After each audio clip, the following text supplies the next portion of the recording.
Roguelikes are fucking awesome. There's just something about going room to room in a video game with a random experience every time that really gets to me. These games, next to tabletop games and point-and-click games, are my go-to comfort food for gaming because it scratches so many itches.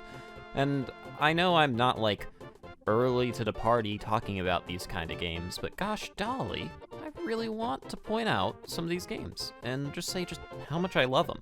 I'm really just here to sit down and talk about roguelikes. There's not a thesis statement here. This isn't me trying to prove something or answer how it feels to play roguelikes. I just love these things. They're so fucking neat and cool, and every time I sit down and play one, I just think, what makes it fun in these specific games? And I love them, and I just want to share it with you.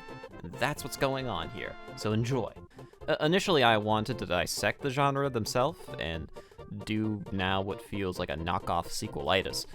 Instead, I'm just going to go from game to game, talking about what I fucking love about them.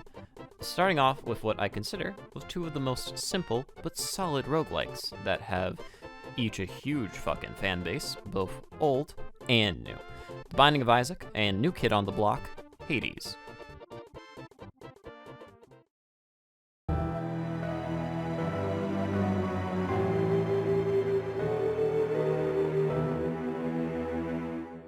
I'm starting with these two because they are the peak example of a roguelike anyone could get behind, and also showcase how cool the action roguelike genre can be. Now pay close attention to that ham, because it's not the last time you're going to see that ham in the story. Binding of Isaac, to me, is a game that is cool as hell, because I've been playing it since I was a kid, and I've beaten it God knows how many times, and I still haven't seen everything it has to offer. And not to mention, this game has been remade and remodded, and so much DLC has been added. If you put them all together, it looks like it could be turned into a Japanese fighting game title. Binding of Isaac is a game with so much love and inspiration from other games that it's something incredibly important to me, and also important to the genre of roguelikes, in my opinion. Being inspired while not being a knockoff. See, the map system is incredibly reminiscent to The Legend of Zelda. The items in the game are also a clear homage to tons of other games. Isaac uses the inspiration from other things from the past to make every little new thing or new combo pleasing. It feels less like the game developers were lazy when making new items and just said, fuck it, let's put a Castlevania item in there. No, they thought about it. They knew that this would be something cool, and there's obviously passion behind it. With that being said, what makes Isaac so good? Well, how simple it is to get into, and how much of the game just lets you enjoy it. Runs could end as early as the first room, but as a new player, I still feel like I'm enjoying myself as I explore and grow. Grow here being a very important word, because that is kinda key to games like these. This is an idea that is at the core of any good roguelike, that things you do in regular runs will affect later runs, hence growth being the word I'm using. With the Binding of Isaac, you unlock the usual suspects, things like characters, general in-game knowledge of what to do, movement is a huge one, but you also unlock a fuck ton of items just by doing mundane stuff, or by doing incredibly arbitrary hardcore things like beating the game with a character that dies on one hit. It's fun, it's stylish, it's challenging, but what's the natural progression of this, I ask myself? What is the next level further? Can I just say how much I love that Zagreus is just a nice, charming character? Like, you look at this person first glance, you think two things. One, this guy is edgy, and two, ooh. Oh, yes, yes, yes, I'm a simp. Okay, so Hades is a game that has come out somewhat recently and has really thrown people into the metaphorical waters of roguelikes just by virtue of the himbos. To be fair, this game was out on the Epic Game Store for like a long time before it really hit the mainstream success, but we don't talk about the Epic Game Store here. I have some kind of semblance of respect. Every time I saw Hades, I knew without a doubt it was an astounding game. that could not let me down with the way that its art direction went, its music, its script writing, its story. All the things that usually let people down in games and AAA games and whatever because of just how little thought gone into it, I could tell that this game is going to knock it out of the park. But what surprised me the most was how solid the gameplay loop is. It's engaging to a point of wanting to master it, just from getting something new, but it's also, in a weird way, crazy accessible. Well, let me elaborate. From what I can tell, this game does a kind of backwards approach on roguelike difficulty that really separates it from others. And this is not anything new brought to the discussion. See, most roguelikes start off kinda easy and ease you into it, and you slowly get better and are able to get matched up with new, stronger ordeals that you should, at this point of the game, have the tools to deal with. As you get tougher, enemies get tougher. And that's just kind of game design. But Hades throws you neck deep into the fires, and when you just first are struggling with the game trying to get through it, you're probably not even going to get past the first dungeon on your first 10 runs. But as you progress, you're able to do more cool shit and unlock more and more passive stats for yourself that make some of the early fights jokes, and some of the later fights also jokes. The metaphorical spoon that you've been using to dig a tunnel to the end goal has now become a giant excavator and a drill with lasers attached, because you are Zagreus, who bows to no bitch. And it's not a bad thing, because it still gets a stable level of difficulty where at a point, you may very well be winning runs more often than losing them, but you're still being engaged. If you're a sadist like me and you want to push yourself to even harder difficulty spikes in the end game, you could take completely optional challenges for yourself by raising the heat, but that could end up being...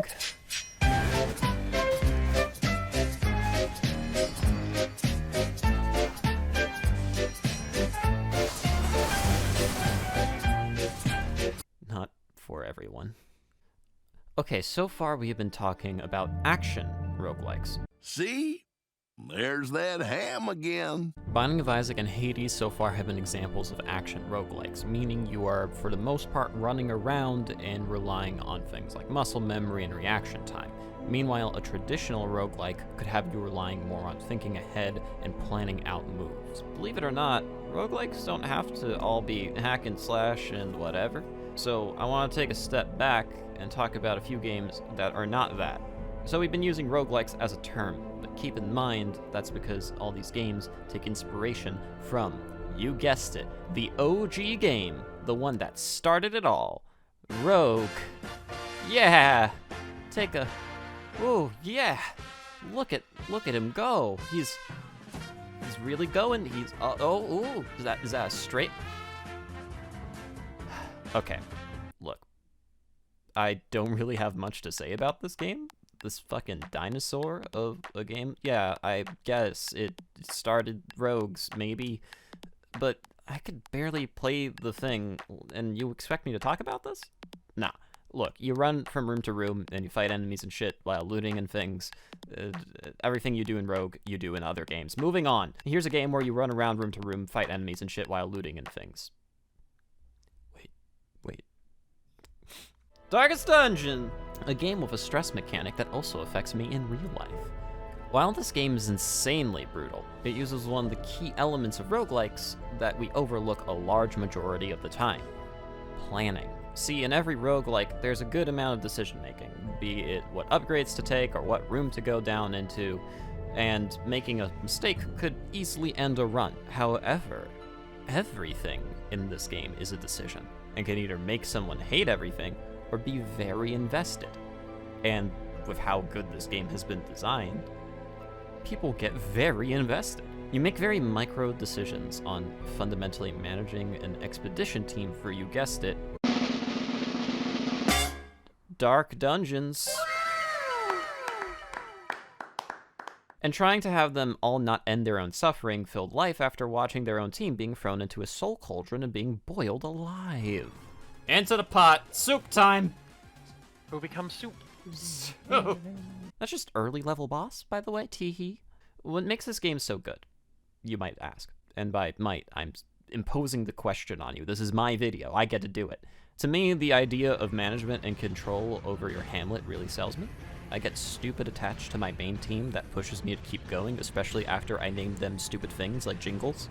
Problem is, the game does not let you use high-level characters just to stomp through easier levels at a point. So jingles might be level 7, but I can't take them to, you know, the fucking forest. So just by virtue of playing the game's rules change and constantly force you to have a new team and start new runs and get new quirks and deal with new enemies. It's real funky, right? All this in a game where turns can take as long as you want, but pressing one of the 4 buttons is as stressful as every other button press. This game is no holds bar, depressing as hell, not just by the permadeath aspect, but just tonally. So, what might make this a bit more uplifting? Could there be something like that? Maybe an all different kind of happy roguelike. Transition.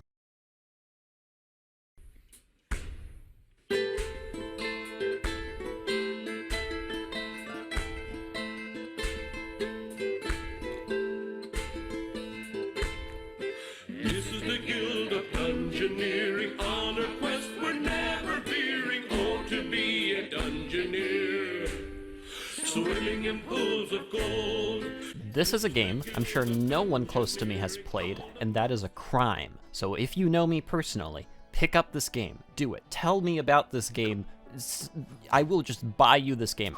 This is a promise. Play this. Play Guild of Dungeoneering. This is a little indie game named Guild of Dungeoneering, and it's a love letter to old tabletop games and is a roguelike in the same way Darkest Dungeon is, where planning comes first. You make a team and a home base, and you go on missions and have really fucking weird combat encounters that I love so much. You still have permadeath, and your little dungeoneers feel like family to you. So losing one feels like someone you've gotten attached to, and just goes a bit more when they're gone. But you never feel like you are too far away from getting back to the progress point you were at, because of the way the home base mechanic works here. You get to keep a lot of the upgrades, even if the person who is using them dies. Not to mention, the scratch paper aesthetic of the game is exactly my type of thing. The game is also the comedy side to the tragedy that is Dark Dungeon, which is not a bad thing, but I need to make that clear. These games, I feel like, go hand in hand as what they try to accomplish, but they both do something that's incredibly important in roguelikes, which is push their tone, which, if you don't do that well enough, you get left with a mediocre Diablo clone. What's also really cool is just how the bosses in this game are really cool, and all the encounters, while they are a bit scripted, are really fucking funny. So Darkest Dungeon has you crawl up to a boss who, insert horrible thing here. Meanwhile, this game has a boss where if you get to them quick enough, you catch them exiting the shower. Like, look at that guy. He's still got a towel on his head. He's a fucking demon. All the games we talked about so far very much hammer down their style and use things that push them forward in their own regard.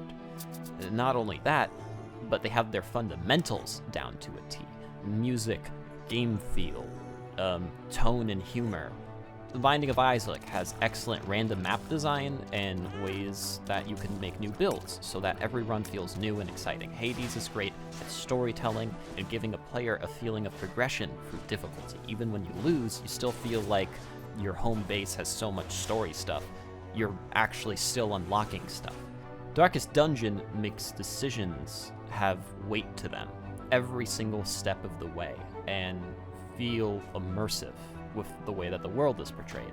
And Guild of Dungeoneering keeps me invested using its lighthearted humor and charm, and that to me is a huge selling point. To me, these are all aspects of a roguelike that are key to being enjoyable. If you're missing some of these things, chances are I'm not going to be so invested. So what to me, you might be asking, oh grand guru of game design, Cozy, person who has made 0 videos on game design before.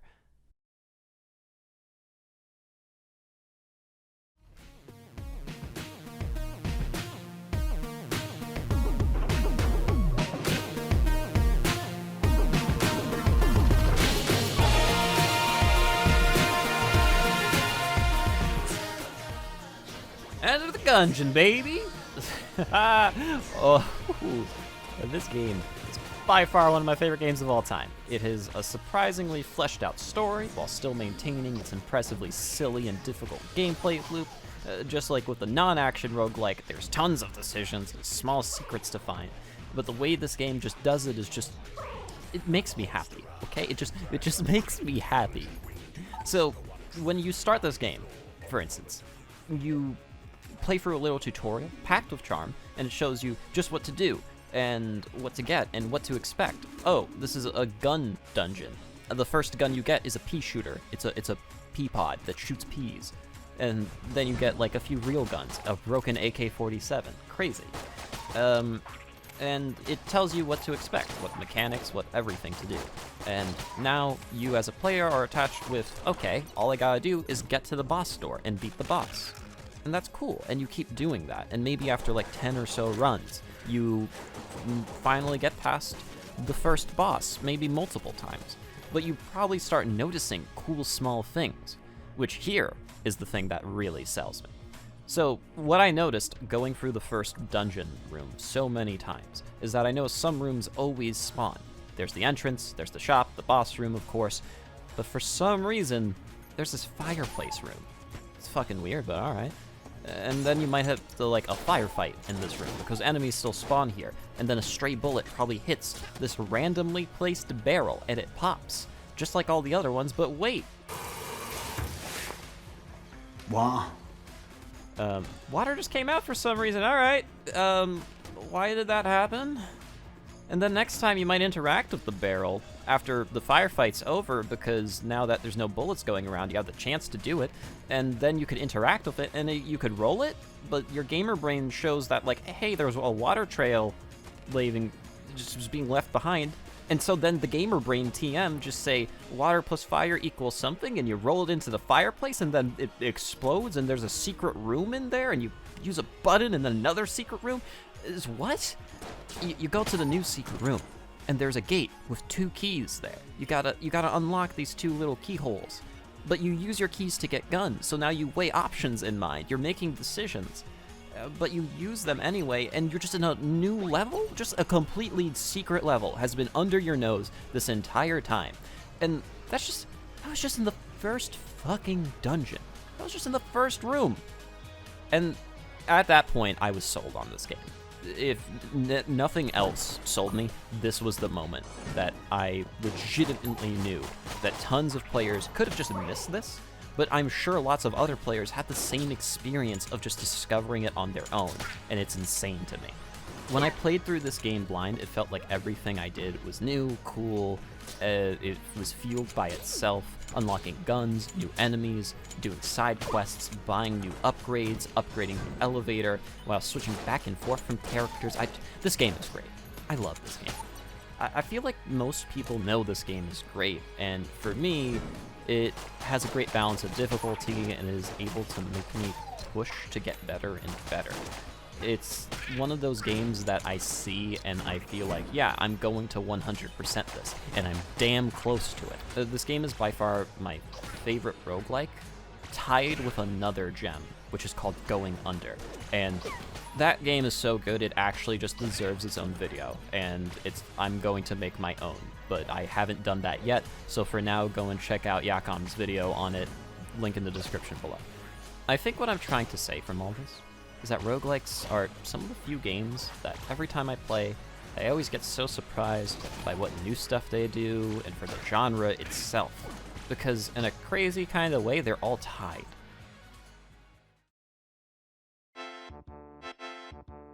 I could point to things in one game and be like, wowza, just like other game, but different and unique in own way.